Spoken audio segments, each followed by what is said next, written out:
Welcome to Retro Scale Modelling. This is part 3 of Airfix's North American B-25C Mitchell. Scale is 1/72.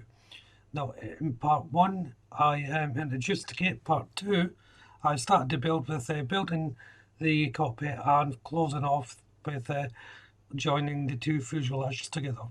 So in part 3, I'm going to be looking at the wings and rudders and things like that. So let's jump into this and see how well I get on. So as you can see, I've taken off the clamps and there was a little bit of sanding down to do, which you've done. And I'm just marking in or scoring in the panel lines that I've taken off through sanding. And I'm just simply dragging my scoring blade over the area that needed it to be marked up. It's a simple job to do. You don't really have to do it, but now and again I like to. So it's onto the wings. I've got both halves here. I've got the top and bottom halves. The first little job is to drill some little pile of holes into the wing here. This is the top part of the wing, and this is the holes are for a couple of little airfoil things that go on top, but only on one side of the wing. The first clear part is going in, and I'm just waving this around to get rid of the fumes from the glue before I place it in. And this is one of the little lights that go in on the running edge of the wing there. There's one on each side, and it just simply fits in. It's quite an odd shape, really. It's instead of just being one rectangular solid piece, it does have side walls.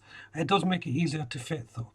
But once it's dried, I'm using Humbrol's 56 aluminium, and I'm just painting the back side of this piece, so the part that you won't actually see. And while that paint's dry, I'm moving on to Humbrol's 128 US Compass Grey, and this is for the underside of the aircraft. So I'm just painting in the basic colour at the moment. I will be putting in all the finishing touches and the other layers once it's all built up. But this just gives me my actual painting lines and makes it easier to paint where the wing roots are going to be as well. So if I'm going to be painting the area where the wing roots are, I may as well put in the first coat of paint.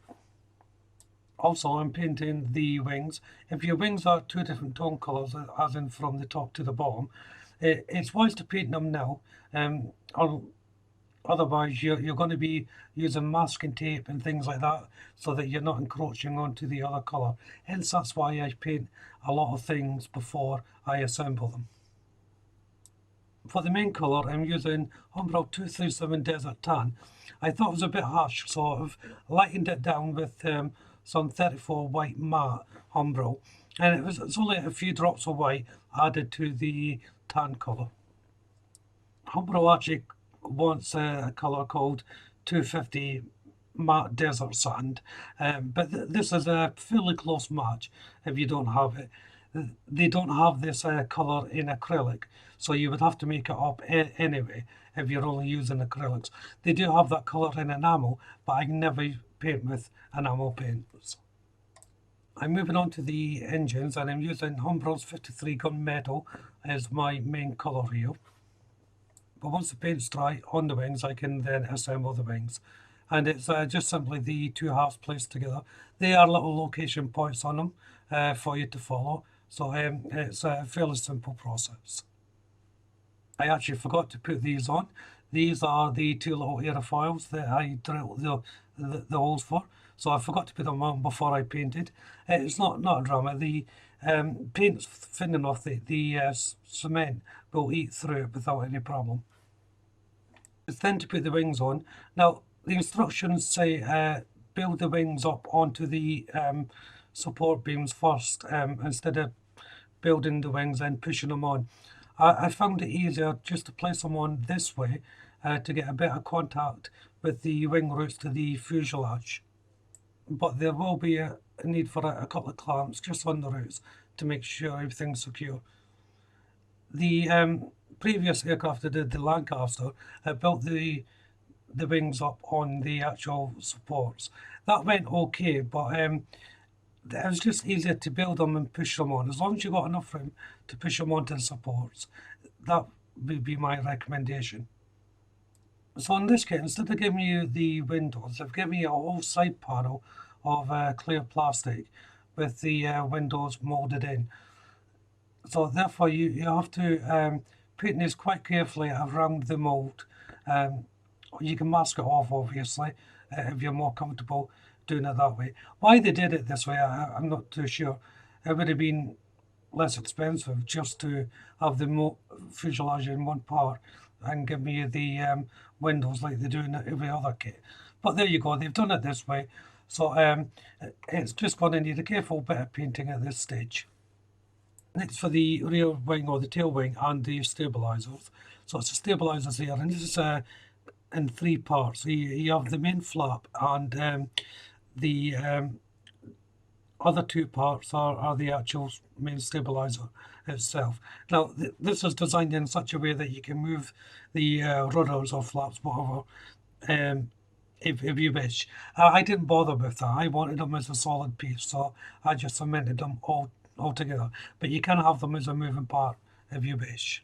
So it's time to put in the side panel. This is quite awkward to show on camera because how it's located, but it just pushes up in between the wings and fuselage, and then just slots in. It is a really nice fit, so it won't give you too much trouble getting in. It was just actually filming it, it was a bit tricky to show you.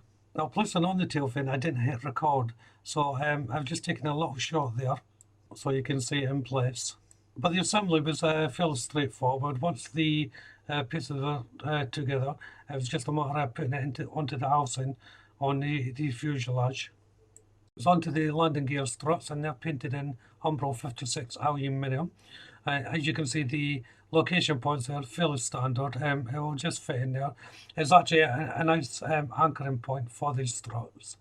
Then it's back to the engines. The background colour is made up of 08 matte black by Rebel Aquacolor. These are very simple to build up.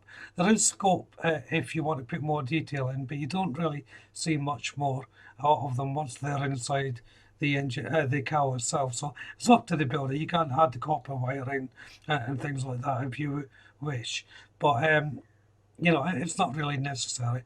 So these halves just go together in one place. I'm just got a hair on there I'm trying to get rid of. There is location points for them just to sit on slightly off centre so everything matches up. Next part to go on is the pin that will connect the prop. That just gets pushed in. You don't have to put any cement on this part, of course.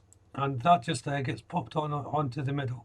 There's tiny little location points for cement for this part. Obviously, the pin you don't want to put any cement on, but through the backing plate you do for it to hold on to. And then it's time to place it inside the cowl. There's a couple of little